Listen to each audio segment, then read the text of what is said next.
эфире абхазского телевидения субботний выпуск новостей Сапшала. Я и мои коллеги расскажем вам о самых значимых событиях этого дня. В студии Ульяна Рожкова. Здравствуйте!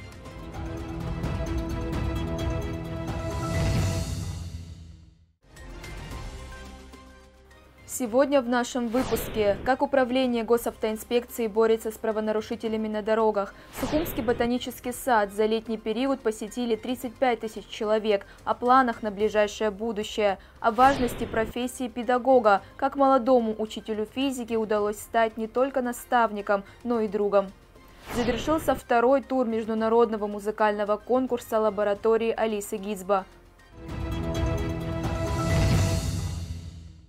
Сложившаяся ситуация на дорогах – вопрос национальной безопасности. ДТП – нередкое явление, однако, когда в результате аварий погибают люди, это затрагивает каждого. Чаще всего причиной ДТП называют вождение в нетрезвом виде. Сотрудники госавтоинспекции уделяют особое внимание водителям, которые не соблюдают правила дорожного движения. За последнее время были введены новые меры борьбы с нарушителями. О ситуации на дорогах республики и о проводимой работе нам рассказал заместитель начальника УГИ МВД Рауль Хагба. Действительно, в наше время человек очень уязвим, особенно на дороге. Статистика неумолима. За 6 месяцев текущего года в нашей стране в ДТП погибли более 20 человек, более 80 пострадали, в основном молодые люди. Все это, конечно же, сказывается на демографической ситуации. Зачастую употребление алкоголя и наркотических веществ – главная причина аварий. В последнее время работа по выявлению нетрезвых водителей усилена. Сотрудники госавтоинспекции проводят специальные рейдовые мероприятия и медицинские освидетельствования на алкогольное и наркотическое опьянение. Те лица, которые отказываются от экспертизы, подвергаются аресту на 15 суток. В основном это нетрезвые водители. Ежедневно проводим профилактические мероприятия по выявлению водителей, управляющих транспортными средствами в состоянии опьянения, алкогольного, наркотического. И в каждых районах они проводятся силами подразделений ГАИ. И еще мы проводим 2 раза в неделю профилактические мероприятия с ротацией подразделений. То есть мы Гагринское ГАИ отправляем в Ачимчирские районы, и Ачимчирских отправляем в Гагринскую, Даутскую зону. Это дает очень хороший эффект, так как сегодня у нас работники ГАИ одни и те же, и с водителями, с населением они притираются, друг друга знакомятся, близко общаются.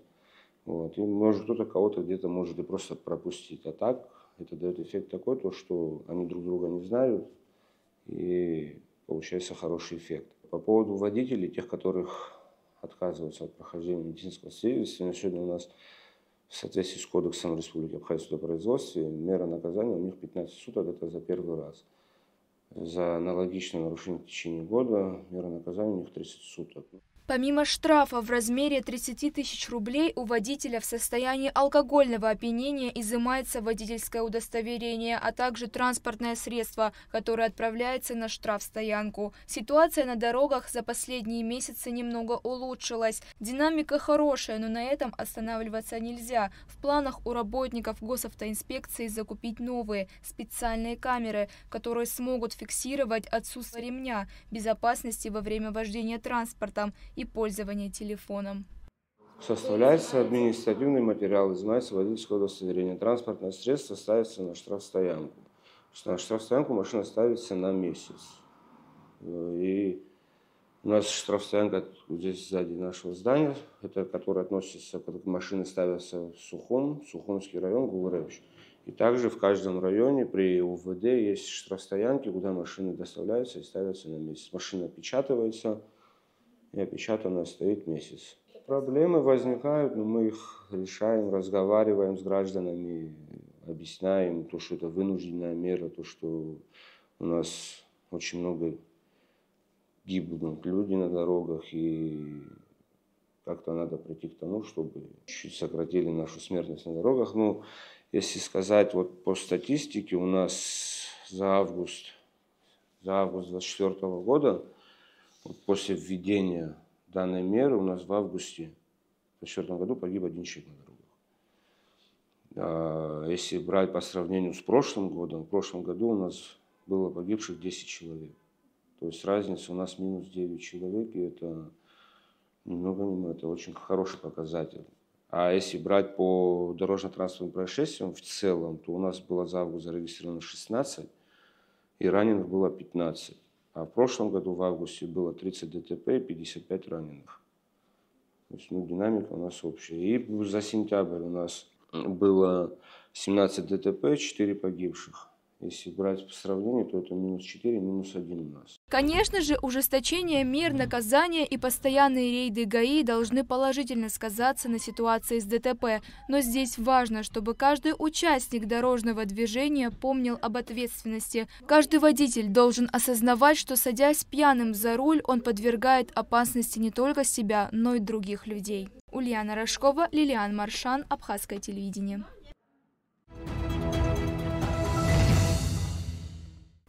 Учитель не просто профессия, а призвание. Привить любовь к своему предмету нелегко, но молодому педагогу, преподавателю физики первой и второй столичных школ такая задача оказалась по силам. Майе Кирия удалось стать не только наставником, но и другом для своих учеников.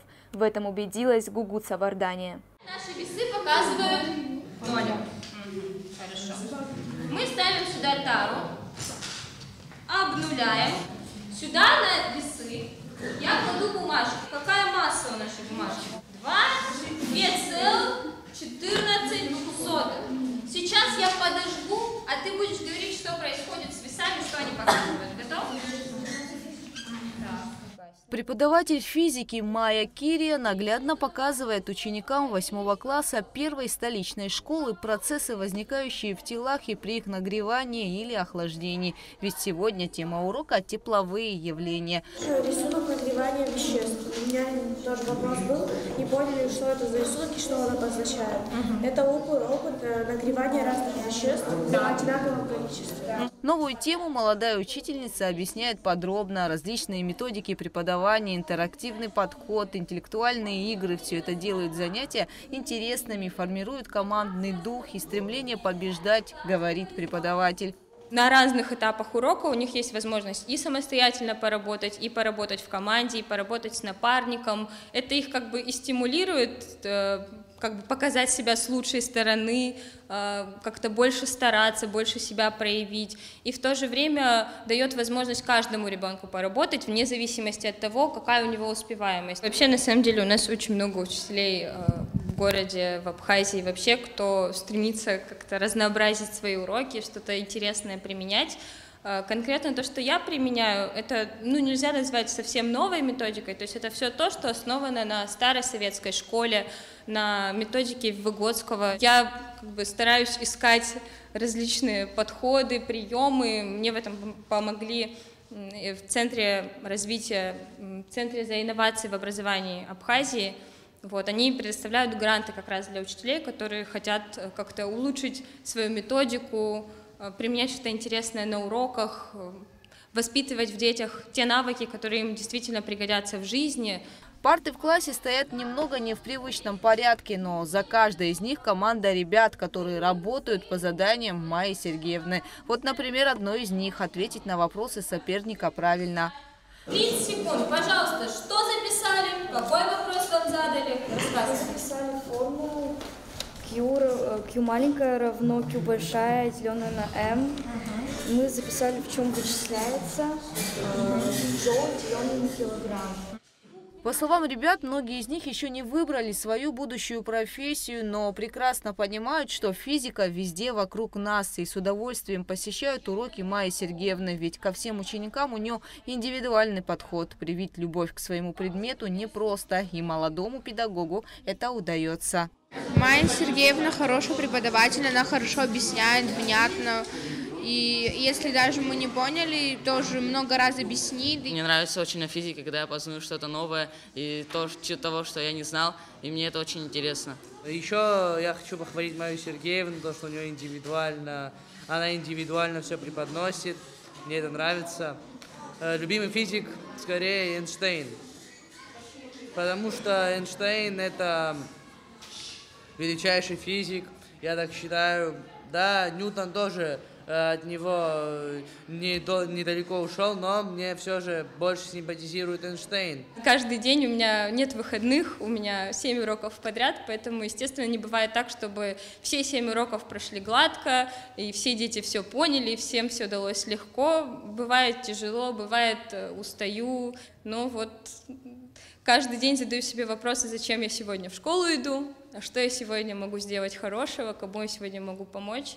Действительно, каждый день Майя Кирия помогает познавать окружающий мир, становиться умнее, а самое главное – учиться работать в команде и побеждать. Гугуца Вардани, Алексея Гухава, Абхазское телевидение.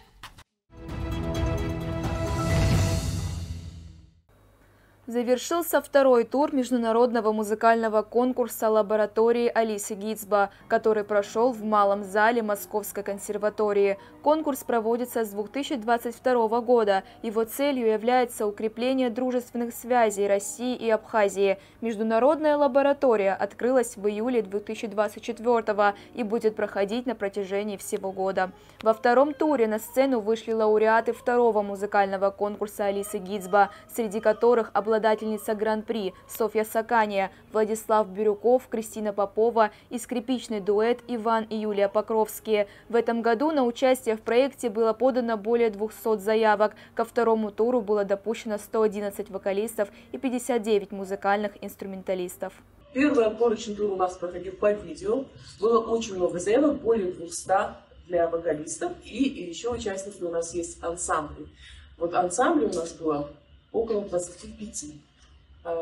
На второй тур прошло 111 вокалистов и 23 ансамбля. Вот в данный момент мы сегодня первый день слушаем всех. Еще у нас были мастер-классы вчера, накануне целый день были мастер-классы. И сегодня были мастер-классы с вкраплениями и конкурсные прослушивания. Вот в данный момент у нас проходит третий сет прослушивания. Ребята все очень волнуются, все очень стараются, и место обязывает, потому что Ирина Константиновна Архипова, вот она нас слушает, я уверена, что ее душа здесь где-то рядом с нами. Поэтому я очень хочу всем пожелать удачи, и я надеюсь на то, что скоро, 28 числа, мы с вами встретимся в Сухумской филармонии. Ботанические сады в разных уголках мира служат не только убежищами для редких видов растений, но и активными центрами экологического образования. Их образовательные программы охватывают широкий спектр тем – от сохранения биоразнообразия до устойчивого развития и экологической этики. В Сухумском ботаническом саду представлено до 5000 видов растений. Это уникальное место привлекает как и гостей, так и местных жителей Абхазии. О сегодняшнем дне ботанического сада и о планах руководства научного учреждения в нашем следующем репортаже. Войдя в ворота Сухумского ботанического сада, вы можете окунуться и познакомиться с экзотическими видами растений. Сухумский ботанический сад уже стал визиткой города, ведь за этот сезон его посетило более 35 000 человек. Каждый житель города Сухум за всю свою жизнь хоть разок бывал в ботаническом саду. Приехать в столицу и не побывать в этом месте значит не увидеть прекрасный и разнообразный мир представленных здесь растений. Ботанический сад имеет давнюю и увлекательную историю. За годы существования он перенес немало потерь, но сумел сохранить в себе до 5000 видов растений, произрастающих на 7 гектарах. Одна из главных достопримечательностей – 250-летняя кавказская липа, которая росла здесь еще до основания сада. В 1877 году дерево срубили турки, но оно не погибло. Продолжая расти, липа достигла высоты 20 метров. В ботаническом саду произрастают также старейшая на территории бывшего СССР секвойя, высаженная в 1848 году, и первая на Черноморском побережье метасеквойя, выращенная из семян, полученных первой специальной экспедицией Арнольд Арборетума и высаженная около 1950 года. Сюда каждый год приезжают туристы из многих городов России и не только. Маршрут для ознакомления с богатой дендрологической коллекцией и заморскими экзотическими растениями сада начинается и заканчивается у главного входа. У нас имеют свои экскурсоводы. Они обученные, они экзамен сдают. Это не всякий сотрудник туда подходит. То есть мы туда только подготовленных прекрасно знающих специфику, природу Абхазии. И потом и вопросы бывают такие специфические, но бывают специалисты, которые очень интересно про растения все знать. И поэтому экскурсовод должен обладать глубокими познаниями в этой области. И поэтому мы никак не допускаем, чтобы здесь другие проводили. Ботанический сад относится к Институту ботаники АНА. Как поделился Эдуард Губас, коллектив института в основном состоит из молодежи. В наше время все меньше и меньше желающих связать свою жизнь с ботаникой и природой. Но институт не страдает от дефицита кадров. В следующем году планируется большая конференция в сфере ботаники с участием ученых из стран СНГ, которая пройдет в столице. Главной темой, конечно же, будет сохранение биоразнообразия. Съезд ботаников СНГ это впервые проводится в Абхазии. Вы представляете, сюда приедут очень известные ученые бывших союзных республик. Многие не соглашались, но в этом году председателем Совета ботанических стран СНГ является представитель Беларуси, академик Решетников есть. Это он настоял. То есть в будущем году нам предстоит провести серьезную такую международную конференцию, съезд ботаников СНГ, стран СНГ, и мы планируем его провести на самом-самом высоком уровне. Я был участником 4 съездов. Это в Москве, в Минске, в Баку, в Ереване. Вот в этом году они у нас проводят. Это признак признания учеными постсоветского государства заслуги ученых, знаменитых ученых, таких как Альбова, Колоковского, Васильева, ну и нынешних. Растения в саду цветут круглый год. Здесь также постоянно обновляется флора. В результате Отечественной войны народа Абхазии большая часть растений была уничтожена. Тропические пальмы, саговники, кофейное дерево, съедобный банан и другие. Сотрудники ботанического сада полны решимости восстановить тропическую оранжерею. Ими также ежедневно ведутся работы по уходу за садом и мониторинг за сохранением биоразнообразия растений. Ульяна Рожкова, Инал Гвинджи, Абхазское телевидение. На этом наш выпуск завершен. Я и мои коллеги с вами прощаемся. Хороших вам новостей и побольше положительных эмоций. Всего доброго!